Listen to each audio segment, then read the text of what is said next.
আমার সামনে যে একটা বাচ্চা ছিল, ও বোমের সাথে খন্ড হয়ে গেছে। ওর এত বড় করে হা করছে, ওর ঠোঁট টোট সব পুরো গোলাপি হয়ে গেছে। মুখ টুক ডাক্তারকে ডাকলাম, ডাক্তার এসে দেখে বললো যে ওরা হয়তো বেশি সময় নেই। অনেক বাচ্চা ছিল এখানে, যে কম বাচ্চা মারা গেছে এটা মিথ্যা কথা। দূর থেকে দেখা ছাড়া আর কিচ্ছু করার ছিল না। মানে ওর এত কষ্ট হইতেছিল যেটা আমি আসলে বর্ণনা করার মতো না।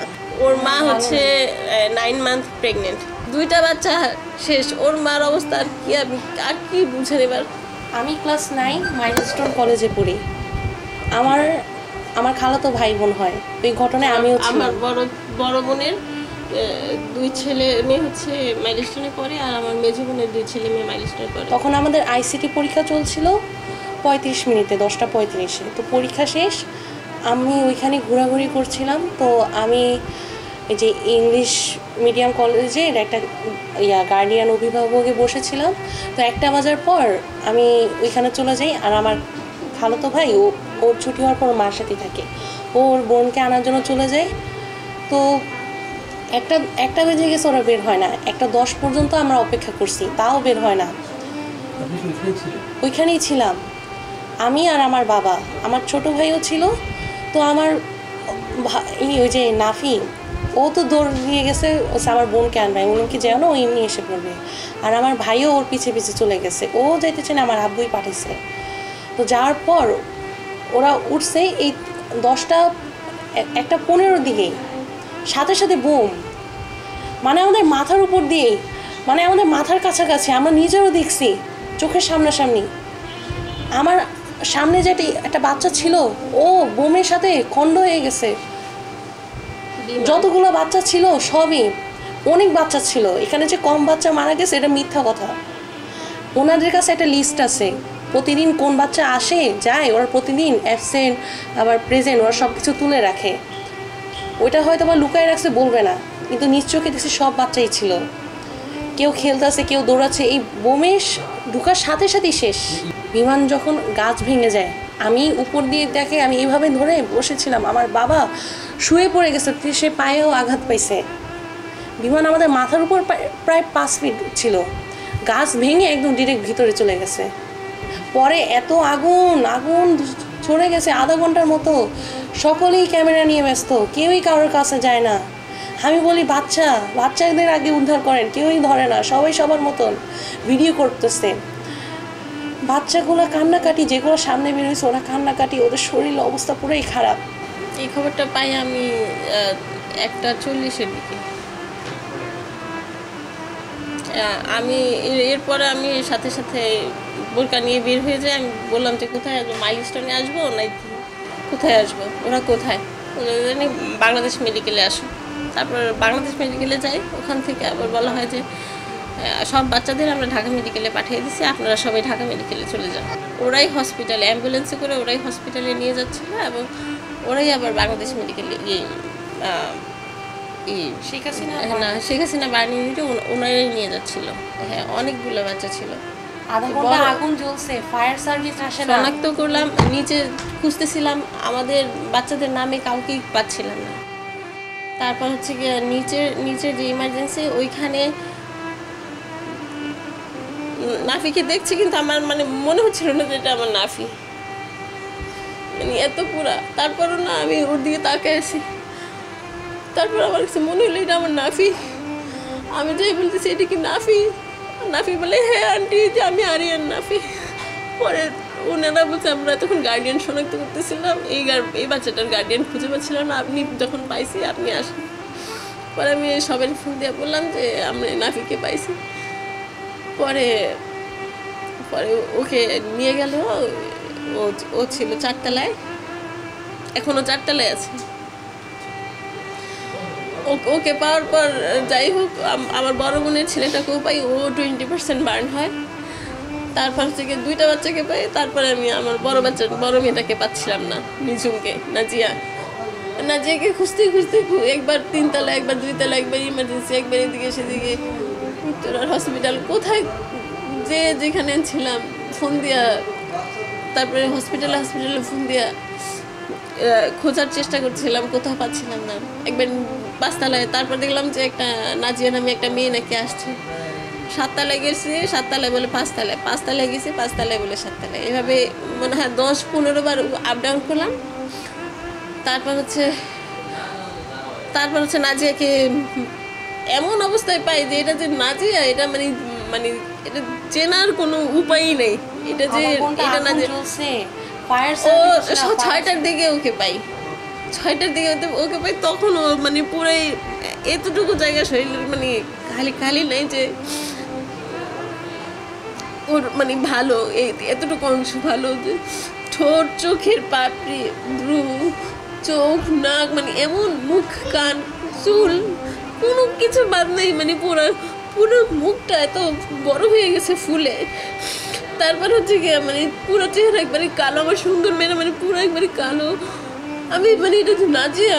তারপর নাজিয়া বলতেছে আন্টি যে আমি, তারপর বললাম যে তোমাকে পাইছে। ওকে কিছু বুঝতে দিতেছিলাম না, ও স্বাভাবিক কথা বলতেছিলাম। ও প্রথম দেখাই বললো আমার ভাই ভালো আছে। বলছি হ্যাঁ তোমার ভাইয়া ভালো আছে, ওর কিছু হয় নাই তো? আমি বলছি না ওর কিছু হয় নাই, ও একবারে সুস্থ আছে। তারপর বলতেছে আন্টি তুমি কান্না করতেছো কেন?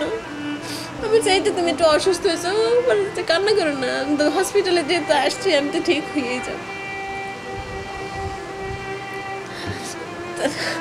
তারপর ওর ড্রেসিং করে ড্রেসিং রুম থেকে বের করলো, বের করে বেডে দিল। ও কিছুক্ষণ পরে ওর চোখের সাথে ওর চোখ লাগিয়ে গেল, চোখগুলা শরীর টরিল ফুলতেছিল।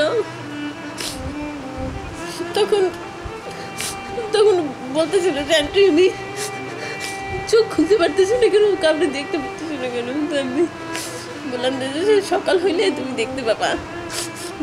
এখন ডাক্তার বলছে চোখ বন্ধ রাখতে হবে, সেজন্য ওষুধ দিয়ে রাখছে, ওর কারণে এটা তোমার চোখ বন্ধ করে। বলে আচ্ছা।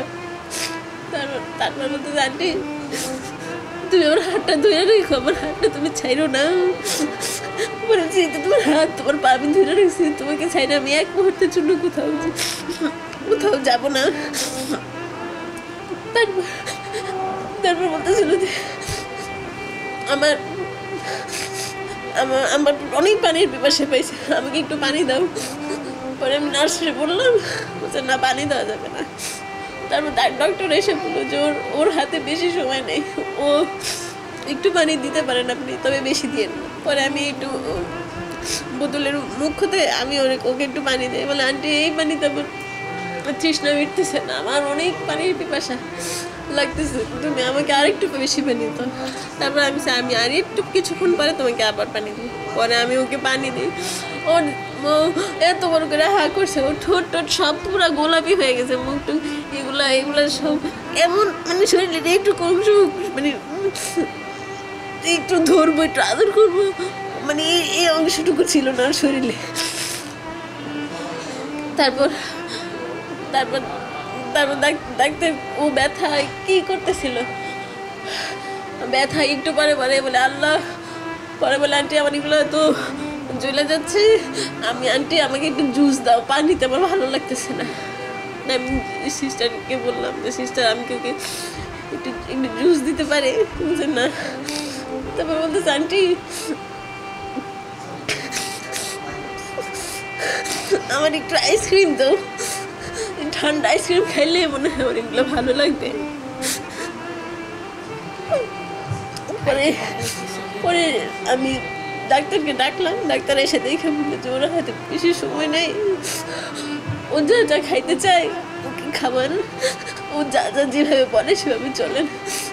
পরে আমার ছোটো বোন মেডিকেলের ডাক্তার, তো আবার বললো যে ডক্টর ওর হাতে যেহেতু সময় নেই বেশি, ও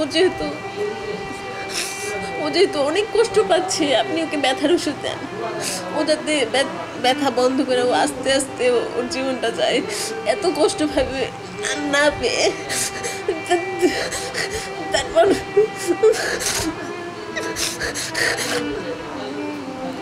তারপর হচ্ছে গিয়ে যে ডাক্তার বললো যে 70 ওজন হইলে, 70 কেজি ওজন হইলে যে 7 ml ব্যথার ওষুধটা দিতাম সেটা আমি আপনার মেয়েকে এত অল্প বয়সে দিয়ে দিচ্ছি, কারণ যেহেতু ওর হাতে সময় নেই, আপনি যেহেতু চাচ্ছেন দিয়ে দিচ্ছি, আর ও যা খেতে চাই খেতে দেন। পরে তৈরি করে আমার ছোটো বোনকে দোকানে পাঠালাম জুস আনতে, আইসক্রিম আনতে। পরে ও ওষুধটা খাওয়ার পরে ও আস্তে আস্তে মানে আর কোনো ঝামেলা করতেছিল না। শুধু একবার বললো যে আন্টি তুমি আমার হাতটা ছাইড়ো না, তুমি আমার হাতটা ধরে রাখো, তুমি আমার পাশে থাকো। পরে আমি ওর পাশে ছিলাম, ওর হাতটা ধরেই ছিলাম, হাতে চুমু দিতেছিলাম বারে বারে, ব্যান্ডেজের ভিতরে চুমু দিতেছিলাম, কোথাও হাতের নখগুলোও নাই যে হাতটা ধরবো, মানে এমন অবস্থা নেই যে পুরা বাচ্চা একটু আদর করবো, একটু কোলে নেবে, একটু ধরে কান্না করবো, মানে সেই অবস্থা নেই। দূর থেকে দেখা ছাড়া আর কিছু করার ছিল না আমাদের। ওকে পানিও খাওয়ানো হয়েছে, ওর জিহ্বা পুড়ে গেছে, ও মানে মানে জিব্বাটা বাইর করতেছিল, পানি খাওয়ানো, জিব্বাটা বের করতেছিল। পরে পরে আইসক্রিম আনছি, আইসক্রিম মানে এক চামচ খাইতে পারে দিছি। ও তখন আর আইসক্রিমের জন্য আর কোনো কিছু চায় না, ব্যথার ওষুধ দেওয়ার পরে ও আস্তে আস্তে বড় বড় করে নিঃশ্বাস নিতেছিল। ও মারা গেছে রাত 3:32। আমি যখন ওর দেখি যে শ্বাস আস্তে আস্তে কমতেছে, তখন আমি তাড়াতাড়ি করে নামাজে দাঁড়াইলাম, আমার ছোটো বোনের ডাক দিলাম যে আখি দেখো, ও তো ও শ্বাস কমে যাচ্ছে, ওর হাত পা ঠান্ডা হয়ে যেতেছে, তুমি কিছু করতে পারলে করো, আমি নামাজে দাঁড়াই, ওর পাশে দোয়া করি যাতে আল্লাহ ওরা এত কষ্ট দিতেছে, ও এত কষ্ট এত যন্ত্রণা ফিল করতেছে, যাতে ওর কষ্টটা একটু কম হয়, তুমি আল্লাহর কাছে দোয়া করো যাতে তাড়াতাড়ি নিয়ে যায়।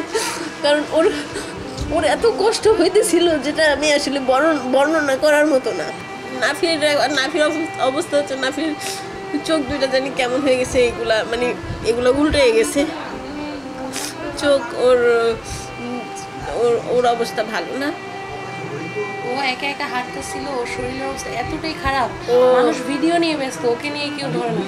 আমি জানি না, আমি কোনো ভিডিও দেখি না, আমরা এখনো পর্যন্ত হসপিটালে ছিলাম, কোনো খবর দেখা, কোনো ভিডিও দেখা, ওরা হয়তো বা বাসায় দেখছে, এগুলো এখনো আমরা কিছু জানি না। এখনো ওগুলো দেখা, এখনো মানে আমরা তো লাইভই দেখছি আমার বাচ্চার।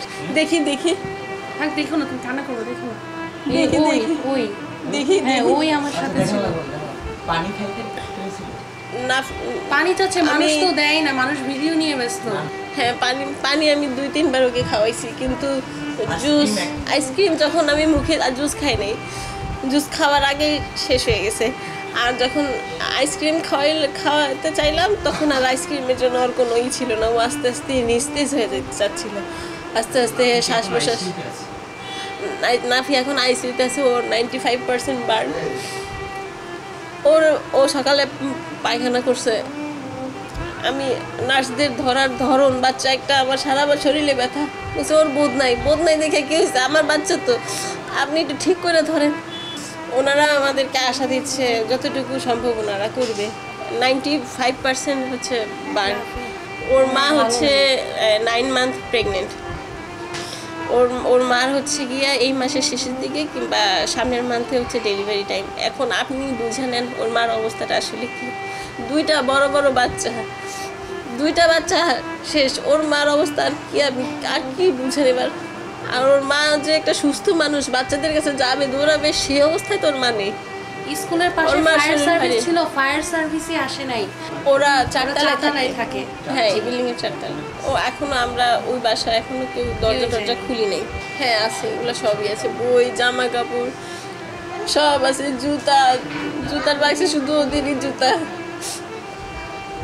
বই, খেলনা, এত বড় বড় বক্সের মধ্যে খেলনা, সাইকেল।